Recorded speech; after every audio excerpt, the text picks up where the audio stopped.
Alright, in this video we're going to walk through some of the editing capabilities that are built into the Photos app. We're simply going to go ahead and launch the photos. We're going to go into our camera roll and select the picture. Okay, and now to edit it, we're going to go to the Edit button, which is in the top right corner, the three sliders next to the word Details. Once we're in the Edit mode, you'll see some options on the right-hand side. Starting from the top, you have the magic wand icon, which is an auto adjustment feature. It uses its own technologies and algorithms to decide how to enhance the photo. So I actually like the changes that just made. We'll leave that alone. The button below that is the crop and straighten tool. And rotate as well. So if your photo wasn't rotated properly, you could use the rotate button at the top to rotate it to face the right direction. Right in the middle to the right of the photo is your straightening tool. So you can use that to straighten things out, make sure that they're exactly straight as you want it to be. All right. And then at the bottom is your crop tool. If you press on the crop tool, you'll see all of these pre-configured aspect ratios. Original is the original aspect ratio that the photo was taken in. You can choose square, which will make a square image. We can go back in and choose 3:2 is a common one to use because that is the right aspect ratio for a 4:6 print. 4:6 prints are the most common print that you would make from your iPad or your iPhone.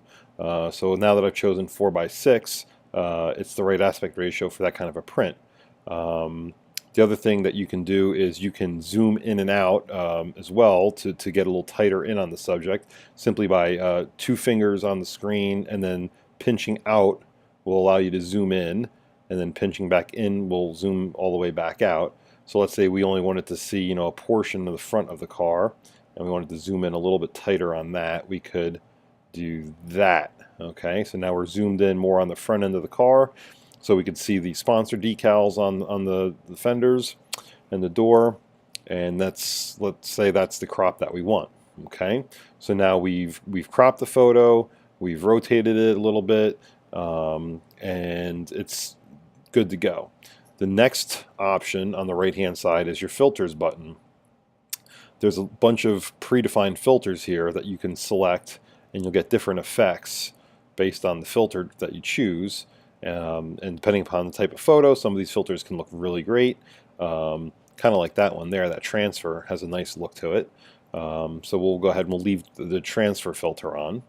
The button underneath that is going to take you into a mode where you can manually adjust things like the light, the color, and if you're using a black and white photo or you want a black and white photo, you can make adjustments there. So we'll start at the top and choose light. It gives you a slider that you can use your finger just to slide up and down to make some light adjustments, brighter and darker.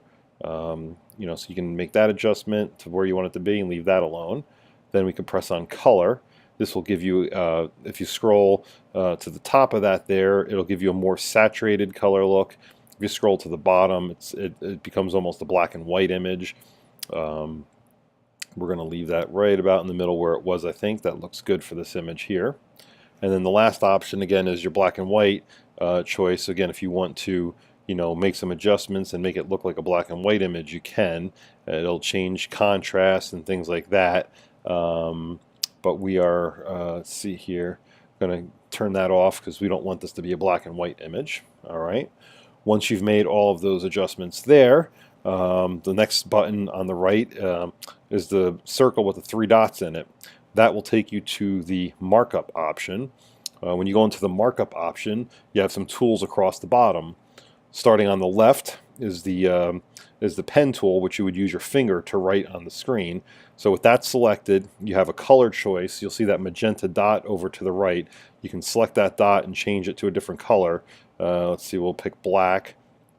And once you've selected your color, you can also select the thickness of the line that you're going to draw with your finger. Thickest at the top, medium, and thinnest. Let's go with medium. All right. Once you've selected the color and the line, you can, let's say you wanted to highlight something or circle something to show somebody what you're talking about.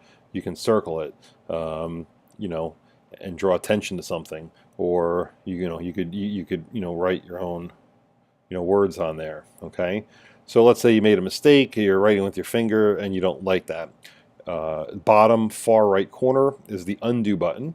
The arrow, the curved arrow, you can just click on that as many times as you need to undo the writings that you did. Okay.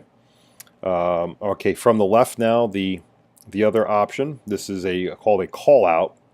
This is actually like a zoom in feature, so we can actually go to over one of those logos, right?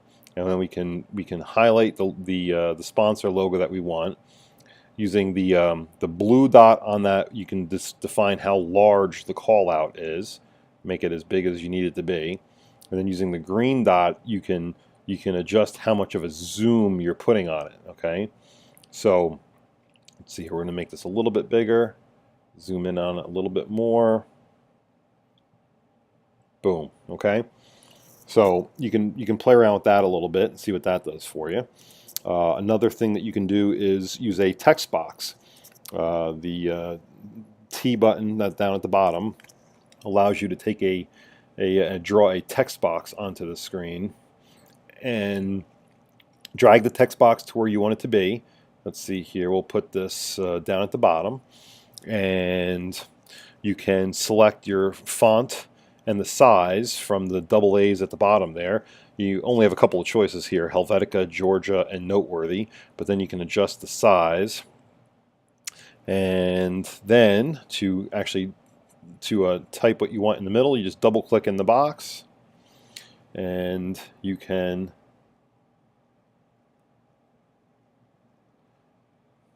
all right. Now what you'll see here is that my text box wasn't large enough to handle that text. So we are going to go back into that markup mode and expand that box, make that text box bigger so that it actually fits. Okay. Now that you've made the text box large enough, the text fits inside of it, and those are all the changes that we need to make, and we've covered all of the tools as they go across the bottom. Go ahead and hit done at the top. Now that saves a version of the image. We can say done, and now what we'll